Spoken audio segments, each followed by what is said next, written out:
Assalamualaikum warahmatullahi wabarakatuh. Perkenalkan, nama saya Sri Felicia Negara dengan NPM 2354231005. Saya dari kelompok 1 ingin menjelaskan tentang struktur hewan, struktur tumbuhan, dan insektarium.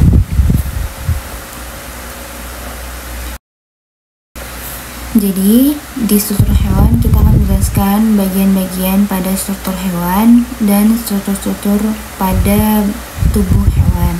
Lalu untuk struktur tumbuhan, sama kita akan menjelaskan tentang struktur pada bagian-bagian di tumbuhan. Lalu untuk insektarium dibagi menjadi dua, ada insektarium basah dan insektarium kering.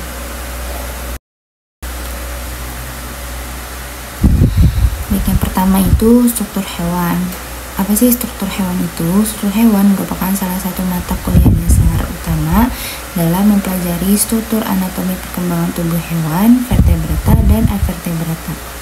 Struktur tubuh hewan berkembang dari struktur sederhana menuju ke arah struktur yang lebih sempurna pada hewan vertebrata dan avertebrata, yaitu mulai dari Pisces, amfibi, reptil, aves, dan mamalia. Struktur sel hewan terdiri atas mitokondria, sentriol,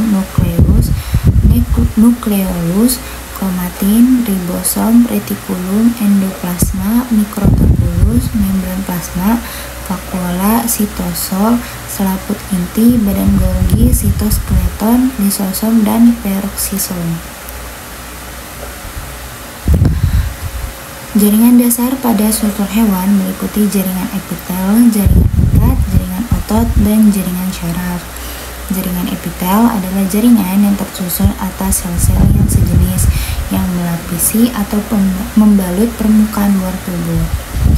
Jaringan epitelium melapisi permukaan luar tubuh jaringan itu. Lalu jaringan ikat adalah jaringan yang berfungsi untuk mengikat atau menyokong jaringan lain.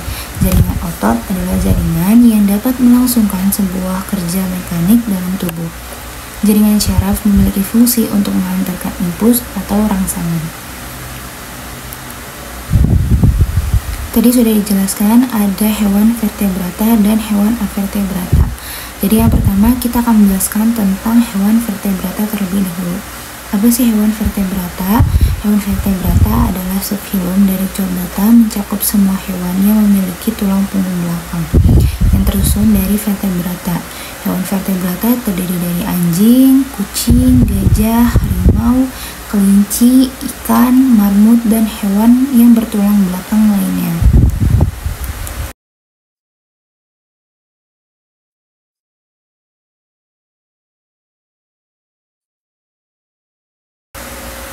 Lalu ada hewan avertebrata. Hewan avertebrata adalah hewan yang tidak memiliki tulang punggung antara ruas-ruas tulang belakang. Contoh hewan avertebrata terdiri dari cacing, ulat, ular, ubur-ubur, gurita, bintang laut, capung, kupu-kupu, dan hewan avertebrata lainnya.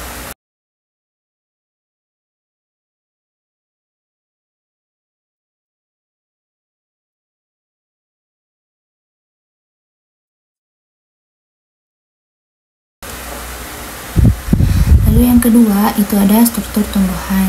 Apa sih struktur tumbuhan? Struktur tumbuhan terdiri dari beberapa bagian yang berbeda. 3 bagian utama tumbuhan meliputi akar, daun, batang, dan di mana setiap bagian memiliki serangkaian tugas dan fungsinya untuk menjaga kesehatan tanaman. Pada struktur anatomi daun terdapat 3 struktur jaringan penyusun dari daun. Di antaranya jaringan epidermis, mesofil, dan jaringan pengangkut.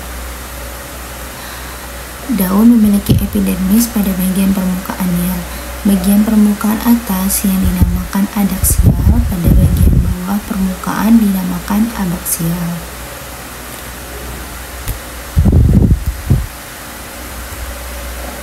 Struktur tumbuhan. Akar berfungsi untuk menyerap air dari tanah. Daun berfungsi untuk tempat melakukan fotosintesis. Batang memiliki fungsi untuk menyokong bagian tumbuhan, jalur pengangkutan air dan mineral ke daun, serta jalan pengangkutan hasil fotosintesis ke seluruh bagian tumbuhan. Lalu inti sel atau nukleus adalah organel sel tumbuhan yang terbesar. Biasanya letaknya ada di tengah sel dan berbentuk bulat atau oval. Inti sel terdiri dari lapisan selaput nukleolus atau anak inti, nukleoplasma, dan kromosom atau kromatin.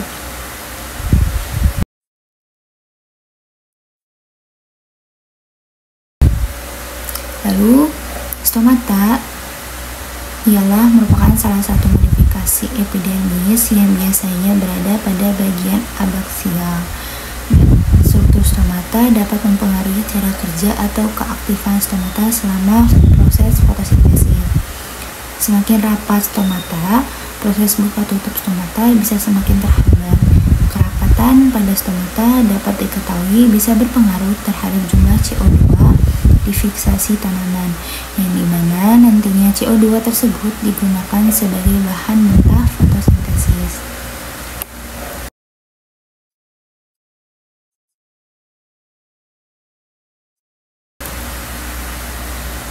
Lalu ada epidermis. Epidermis berfungsi sebagai pelindung bagian dalam organ tumbuhan. Berdasarkan fungsinya, epidermis bisa mengalami modifikasi seperti stomata dan trichomata. Stomata biasanya ditemukan di bagian tumbuhan yang berhubungan langsung dengan udara, terutama di daun, batang, dan rizoma. Beberapa spesies stomata bisa ditemukan di atas permukaan daun dan di bawah permukaan daun. Bentuk atau tipe stomata bisa dibedakan menjadi 4, yaitu ada anomositik, anisositik, parasitik, dan diasitik.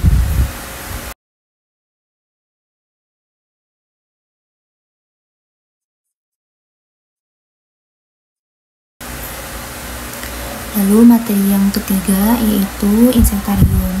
Apa sih insektarium? Insektarium merupakan instalasi yang digunakan untuk melakukan pemeliharaan dan kolonisasi serangga vektor penyakit seperti nyamuk, lalat, dan lipas, yang digunakan untuk berbagai penelitian dan evaluasi efektivitas insektisida, baik untuk penelitian maupun pelatihan. Insektarium memiliki 2 jenis, yaitu insektarium basah dan insektarium kering.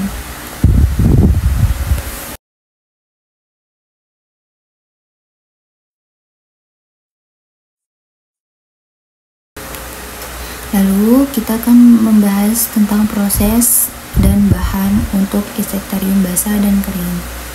Jadi proses pembuatan insektarium dengan awetan kering biasanya menggunakan jarum, kertas papilot, dan styrofoam. Lalu hewan akan ditusuk pada bagian sayap dan dadanya menggunakan jarum pentul yang ditusuk di atas styrofoam. Pada koleksi basah menggunakan alkohol sebanyak 70% dan formalin 5%. Setelah itu hewan akan disimpan di dalam toples kaca. Perlu diketahui harus memakai toples kaca atau gelas kaca. Kenapa? Karena jika memakai toples yang berbahan plastik itu akan mengakibatkan si bahan toplesnya akan rusak karena memakai alkohol 70% dan formalin 5%. Jadi alangkah baiknya untuk menjaga hewan dan bahan atau wadahnya itu lebih baik memakai toples yang berbahannya kaca. Lalu diberi label keterangan.